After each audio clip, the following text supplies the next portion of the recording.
E aí, pessoal, tudo belezinha? Mister Darkness aqui novamente para outro react. Bora lá, bora lá. A esquerda e sua eterna hipocrisia. O mesmo governo do amor que diz proteger o meio ambiente e chegou a gastar centenas de milhões em eventos ambientais, agora quer taxar quem ajuda a natureza fazendo reciclagem. Ah, cara, eu já esperava isso. Eu já esperava isso. Porque é mentira. É simplesmente mentira. Eles não se importam com o ambiente, eles não se importam com os pobres. É tudo mentira. É tudo mentira. Mentira. Enquanto a população não entender que é tudo mentira, enquanto não entenderem, o governo vai continuar mentindo. Vai continuar mentindo. Porque é o seguinte: se eles realmente se importam com o ambiente, eles vão tirar todos os impostos de tudo que é verde, por assim dizer. Ah, energia solar? Sem imposto. Ah, isso aqui polui menos? Sem imposto. Ah, carro elétrico é menos poluente? Sem imposto. Sabe? Então é mentira. É mentira, mentira, mentira, mentira. É a mesma coisa do negócio lá de acabar com a fome. Eles estão tirando todos os impostos da comida? Não? Então é mentira. Ah, mas o governo se preocupa com a saúde. Ele está tirando os impostos do remédio, das medicação, dos exames médicos e tudo mais, tudo relacionado à medicina. Está tirando os impostos, tudo? Não? Então é mentira. Então é mentira. E no caso da medicina, eu acho que é pior, porque eu já vi remédio com 90% de imposto. Ou seja, é uma mentira descarada. É uma mentira descarada. É tudo mentira. Enquanto eles não zerar burocracia e imposto nessas coisas que eles dizem se preocupar, é tudo mentira. É tudo mentira. Mais uma vez, veremos o silêncio da esquerda militante que só se importa com narrativas mentirosas usadas para ganhar capital político. Depois da vinheta de abertura, vamos saber mais sobre o grande impacto da reforma tributária e do descaso de Lula com o meio ambiente. Este é o Visão Libertária, sua fonte de informações descentralizadas e distribuídas. Ajude a propagar as ideias de liberdade. Deixe o seu like e compartilhe com seus amigos. Um artigo seu pode virar vídeo aqui também, sabia? Este artigo foi sugerido por Dom Bigodon, escrito por Ninguém Mais Tanca Esse País, revisado por Historiador Libertário e será narrado por mim, Djalma Guedes. Caramba, ninguém mais tanca esse país. Realmente não tanca, não. Nem era pra você estar tentando tancar, era pra você estar caindo fora dessa bodega. Porque, olha, o Brasil, eu acho que ele vai melhorar. Eita, que diabo foi que eu disse? Eu acho que ele vai melhorar. Pronto, a minha dicção tá horrível. Eu acho que ele vai melhorar, mas quando ele melhorar, eu já vou ter partido desse mundo. Porque vai ser um negócio assim para 100, 200, talvez 300 anos. Se, você, se vocês querem prosperidade, mudem de país. Mudem de país. Porque veja bem, o mundo tá avançando, sempre. Os anos vão passando. O Brasil já tem mais de 500 anos e tá essa merda. Os Estados Unidos têm metade da idade do Brasil e é o país mais poderoso do mundo. Por quê? Porque ele começou com liberdade. O Brasil não.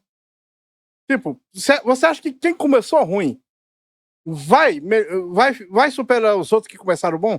Não vai. Não vai. Porque aqueles que começaram bom, continuaram bom por muito tempo. E quem começou ruim, continuou ruim por muito tempo. Então o Brasil já tem 500 anos e os Estados Unidos têm metade, mas mesmo assim, ó, a diferença é gritante. É gigantesca. Não vai melhorar. A reforma tributária foi apresentada como um grande rearranjo técnico capaz de simplificar o sistema e corrigir distorções históricas. Isso aí também é tudo mentira. Tudo mentira. Porque essas reformas aí, todas elas, no papel, é como se elas fossem simplificar as coisas. Mas o resultado sempre é aumento de imposto. Sempre. Sempre, sempre, sempre. Sempre, sempre, sempre. Desde que eu era criança e já tinha essas conversinhas de reforma tributária para simplificar, mas sempre foram um aumento de impostos. Sabe? É conversa para boi dormir. Eles sempre chegam lá dizendo: olha, nós temos aqui 10 impostos, nós vamos agora simplificar e vai ser só um. Mas o que acontece? Vamos supor que tem uma cidade que se beneficiava de algum desses 10 impostos. E agora, como é só um, foi simplificado, essa cidade ela vai se prejudicar. Aí o que que acontece? Eles têm que aumentar esse imposto simplificado, que é para aquela cidade que se beneficiava de um desses impostos não ser prejudicada. Porque a receita de nenhuma cidade pode diminuir, mas pode aumentar. Então, é sempre assim.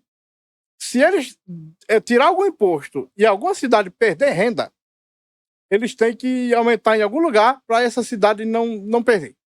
É sempre assim. Então, todas as reformas, 100% delas, se transformam em aumento de imposto. Sempre, sempre, sempre. Porque o que ganha, continua ganhando. E o que perde, eles equilibram para não perder. Mas na prática, todos sabemos que cada reforma simplifica, entre aspas, e eleva a alíquota a ser paga. E desta vez, um dos setores mais atingidos é justamente aquele que costuma aparecer nos discursos oficiais como exemplo de sustentabilidade e responsabilidade ambiental: a reciclagem. A partir do início do longo período de transição, que se estende até 2033, o setor passa a ser enquadrado como qualquer outro segmento da economia, sem distinções, sem exceções, sem o tratamento diferenciado que historicamente reconhecia seu papel social e ambiental. O fim dos regimes específicos e a unificação de tributos transformam profundamente a lógica de funcionamento da cadeia da reciclagem. Materiais reciclados, que antes circulavam com uma carga tributária relativamente baixa, algo entre 5% e 6,5%, passam a ser onerados por uma alíquota estimada em cerca de 26,5% com a implementação do IBS, que é Imposto sobre Bens e Serviços, e da CBS, que é Contribuição sobre Bens e Serviços. Não se trata de um ajuste marginal, mas de um salto abrupto, um choque capaz de reconfigurar preços, margens e incentivos ao longo de toda a cadeia produtiva. Antes vista como essencial e por isso beneficiada por isenções de PIS, COFINS e ICMS, a reciclagem passa agora a carregar o mesmo peso fiscal da matéria-prima virgem. É como se extrair da natureza e reaproveitar resíduos fossem atividades equivalentes do ponto de vista ambiental e social. Pois é, isso vai dar uma merda grande, vai dar uma merda grande. A reciclagem vai basicamente acabar. Porque vai ser mais barato você não reciclar. Vai ser mais barato não reciclar. Vai ser muito mais barato e mais eficiente você simplesmente pegar matéria-prima nova. Para que vai reciclar se é um negócio mais difícil e não vai ter benefícios? Pois é. É por isso que eu não acredito nesses governos que diz que são verde, são pró-ambientalismo. É tudo mentira. Tudo mentira, tudo mentira. A reforma substituiu 5 tributos distintos por uma cobrança única sobre bens e serviços. ICMS, ISS, IPI, PIS e COFINS deixam de existir de forma separada, o que em tese simplifica o sistema. Mas é claro que os políticos não fariam algo de graça para o contribuinte. Essa simplificação cobra um preço. O material reciclável passa a ser tributado tanto na compra quanto na venda, fazendo com que o imposto se acumule ao longo da cadeia produtiva. O resultado é um efeito cascata que pressiona custos, reduz margens e distorce sinais econômicos. Esse impacto não recai sobre um setor pequeno ou marginal. A reciclagem no Brasil envolve mais de 67 mil empresas formalizadas e cerca de 1 milhão de catadores. Trata-se de uma engrenagem social complexa que gera renda, reduz resíduos, diminui a pressão sobre recursos naturais e mantém em funcionamento uma economia paralela que raramente aparece nas estatísticas glamurosas do PIB. Quando o custo adicional reduz o valor pago pelo material coletado, a atividade se torna menos atrativa, o incentivo econômico diminui e a coleta perde fôlego. O Brasil recicla apenas cerca de 4% de todo o lixo que produz. Caramba, recicla apenas 4%, cara. 4%. E ainda quer ser verde. E ainda quer ser verde. Na boca do governo, nós somos pró-ambientalismo e tudo mais. Mas aí, ó, quando chega na hora H, cadê? um número baixo para qualquer padrão minimamente ambicioso. Ainda assim, o país é líder mundial na reciclagem de latinhas de alumínio. Um exemplo clássico de como incentivos econômicos funcionam melhor do que discursos. Ao penalizar o setor como um todo, o governo cria mais um ponto de atrito com sua própria base ambientalista. E esse desalinhamento, vale dizer, está longe de ser um episódio isolado. Pois é, não tem nada de isolado não, porque ele também tributou o sol.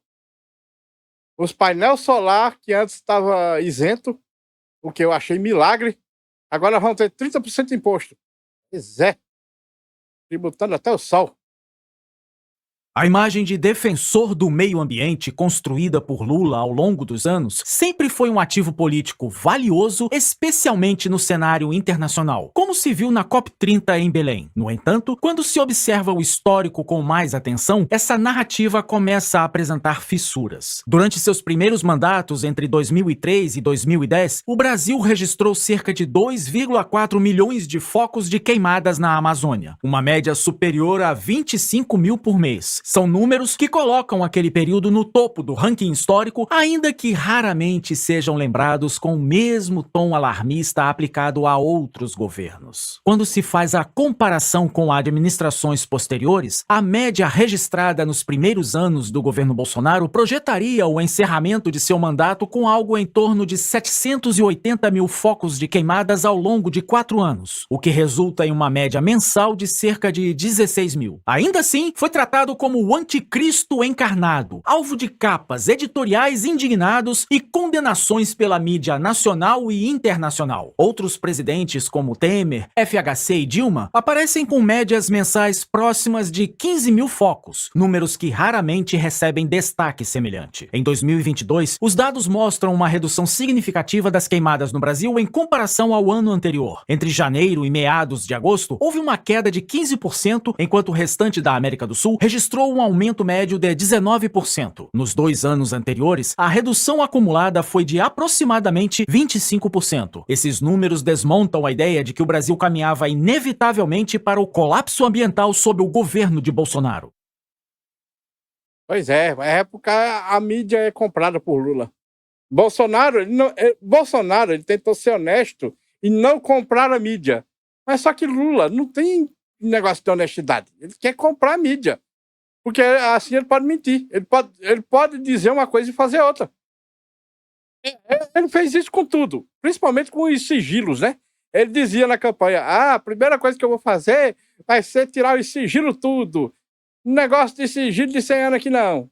Bastou ser eleito. Opa! Agora eu vou colocar sigilo em tudo, ó. E não vai ser só 100 anos, não. É sigilo eterno, seus trouxas. Acreditado porque vocês são babaca. Acreditado porque vocês estão QI 83, seus otários. Pois é. O Lula é desse jeito. Ele quer dizer uma coisa e fazer outra. Então, na mídia, ele paga a mídia. Ele paga a mídia, as mídias tudo ele paga para falar bem. Olha, eu vou dizer uma coisa e vou fazer outra, mas vocês dizem que eu fiz o que eu falei, viu? É pra dizer que eu fiz o que eu falei, não o que eu fiz mesmo. É desse jeito, é desse jeito.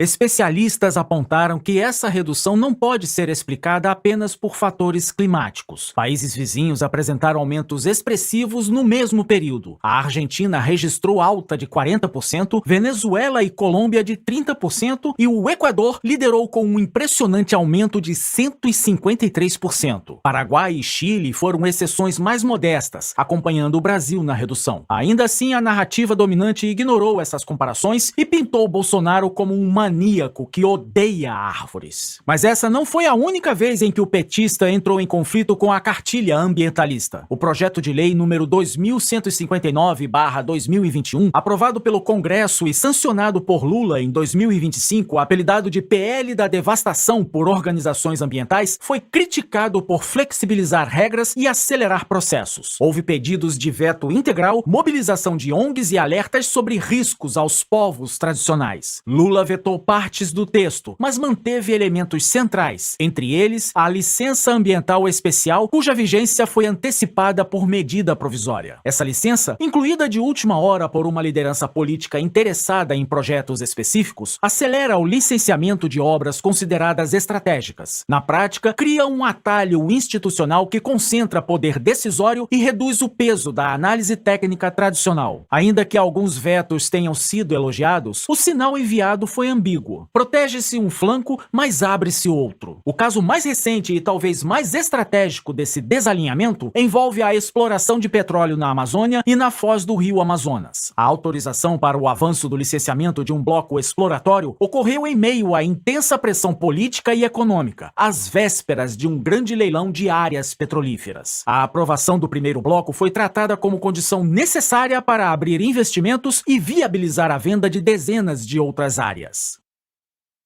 Isso aí eu achei milagre. Isso aí eu achei milagre. Porque o Lula, ele odeia esse negócio de petróleo, essas coisas assim. Essas coisas que podem fazer o país prosperar, sabe? O Lula não gosta de prosperidade, ele gosta de escravidão.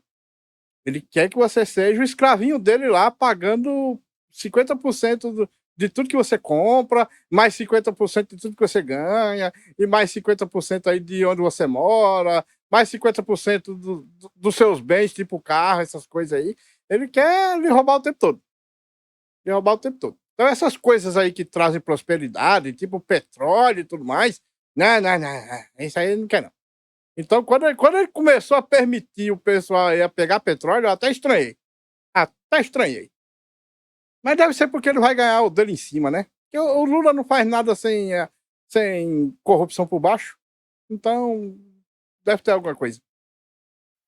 Declarações públicas do próprio presidente sugeriram interferência direta no processo, reforçando a percepção de que a decisão não foi puramente técnica. Ao mesmo tempo, o Congresso avançou com propostas que enfraquecem o licenciamento ambiental sem que o governo atuasse de forma contundente para barrá-las. O foco permaneceu no cumprimento formal de regras, ignorando as perguntas incômodas. Ambientalistas viram essas decisões como um retrocesso grave, motivado mais por cálculos políticos do que por critérios ambientais. Como se Lula ligasse para critérios ambientais. Ah, meu Deus do céu. O Lula ele pode dizer: olha, eu amo o meio ambiente, eu farei tudo pelo meio ambiente, vota em mim.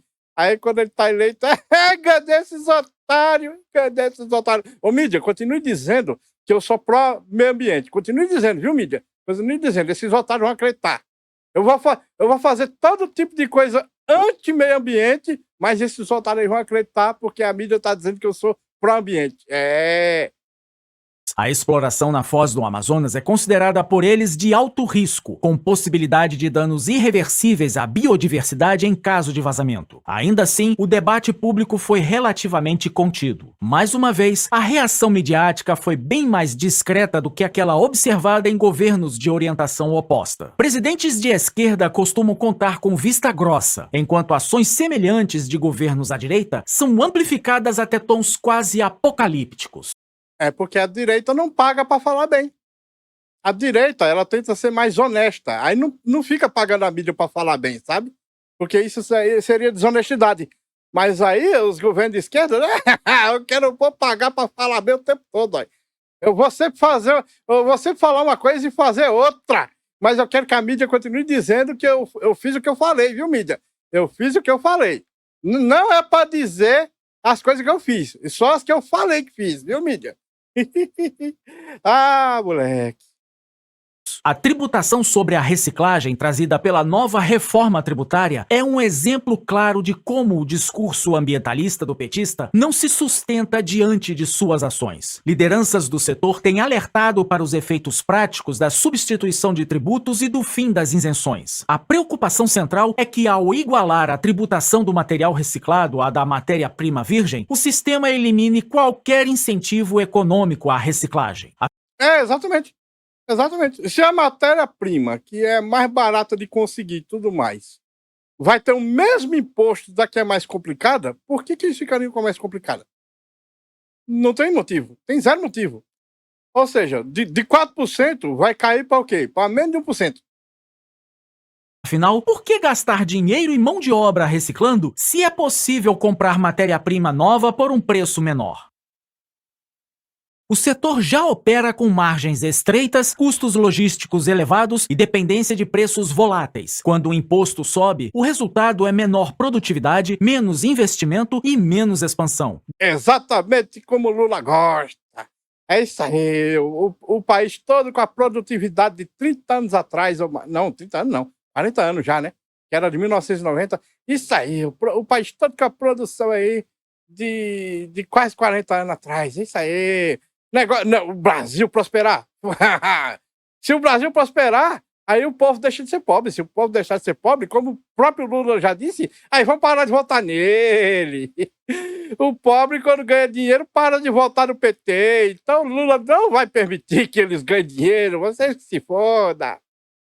Grandes empresas de reciclagem veem suas margens comprimidas e perdem competitividade. Empresas médias e regionais são ainda mais vulneráveis e podem deixar de operar. Muitas já trabalham no limite da viabilidade e dependem de volume constante para sobreviver. Com a redução da demanda e o aumento dos custos, o risco de fechamento se torna quase certo para muitas delas. Isso abre espaço para a informalidade, reduz o número de compradores e enfraquece a capilaridade regional da reciclagem, justamente onde ela é mais necessária. Os mais prejudicados, porém, são os catadores e as cooperativas. Embora não recolham diretamente o imposto, sentem o impacto de forma imediata. Recebem menos por quilo, veem materiais recusados por falta de viabilidade econômica e perdem renda. Muitos acabam sendo empurrados para fora da cadeia produtiva, não por falta de vontade, mas por falta de compradores dispostos a absorver o custo. Quanto maior o imposto sobre a reciclagem, menor o incentivo econômico para reciclar. O resultado é mais desperdício, mais aterros e mais extração de recursos naturais. Exatamente tudo aquilo que os discursos oficiais dizem combater. A ideia de que o Estado é o guardião indispensável do meio ambiente começa a ruir quando se observa que a reciclagem na prática é uma externalidade positiva espontânea do mercado. Ela acontece porque há valor econômico no resíduo, não porque alguém decretou que deveria acontecer. Tributar essa atividade é punir um comportamento virtuoso, é inverter a lógica básica dos incentivos. Em vez de premiar quem reduz impactos ambientais, o sistema penaliza, tornando a alternativa sustentável menos atraente do que a predatória. Exatamente. O governo olha assim, como assim você quer salvar o meio ambiente? Toma imposto, infeliz! A preservação ambiental costuma ser apresentada como uma missão que exige comando central, planejamento estatal e fiscalização constante. Essa visão ignora um elemento fundamental da realidade. Recursos com donos claros tendem a ser melhor conservados do que aqueles tratados como públicos. A degradação ambiental nasce, em grande parte, da ausência de responsabilidade definida, a clássica tragédia dos comuns, e não da liberdade econômica. A reciclagem é um exemplo cristalino disso. Ela surge como atividade econômica voluntária quando o resíduo tem valor. Não depende de decretos, subsídios ou campanhas publicitárias. Onde há mercado, há reaproveitamento. Onde há reaproveitamento, há menos lixo, menos extração e menos impacto. Preços livres funcionam como reguladores naturais do consumo, sinalizando escassez e abundância sem necessidade de coerção. Em uma sociedade libertária, a poluição não é um detalhe administrativo, mas uma violação de propriedade. Danos ambientais seriam tratados por contratos, seguros e mecanismos privados de responsabilização direta. Certificações privadas, auditorias independentes e pressão do consumidor substituiriam com mais eficiência a fiscalização estatal, frequentemente capturada por interesses políticos. Catadores e cooperativas seriam integrados pelo mercado, não por programas assistenciais. Sem impostos e regulações excessivas, a maior demanda por recicláveis geraria renda, autonomia e inclusão produtiva real. O Estado, ao tributar a reciclagem, subsidiar a extração e centralizar decisões, distorce incentivos e enfraquece soluções que já funcionam. Com isso, pode-se atestar que o discurso que associa o Estado à conservação ambiental e o capitalismo de livre mercado à poluição não passa de uma propaganda ideológica infundada. A preservação nasce de incentivos e não de autoridade. Uma sociedade libertária não ignora o meio ambiente. Ela é a chave para mantê-lo vivo. Obrigado pela audiência. Pois é desse jeito. É por isso que eu não acredito nesses governos que dizem: "Ah, nós somos pró-meio ambiente. Ah, nós somos o governo que vai acabar com a fome. Ah, nós somos pró não sei o quê, não sei o quê, não sei o quê". Olha, é o seguinte, se vocês são, me provem com suas ações. Você é pró-meio ambiente, então cadê que a reciclagem tem zero de imposto? Cadê que os carros mais econômicos têm zero de imposto? Tipo os carros elétricos, né, que não polui. Cadê que os painéis solar estão com zero de imposto? Cadê que os cataventos lá de energia eólica estão com zero de imposto? É tudo mentira. Tudo mentira, tudo mentira. No máximo, o que que eles dizem? "Ah, nós vamos subsidiar". Subsidiar é só uma maneira de dizer que vão diminuir um pouquinho de imposto, mas vão continuar cobrando, porque eles querem mais foder o povo. Eles querem ficar bem. Bom, pessoal, esse vídeo fica por aqui. Muito obrigado por terem assistido até o fim. Não se esqueçam de deixar o like, se inscrever no canal e comentar com suas opiniões. Considerem também ativar o sininho para serem notificados das lives e vídeos. Meu nome é Mr. Zaknis, um grande abraço por trás com muito carinho e até a próxima. Fui!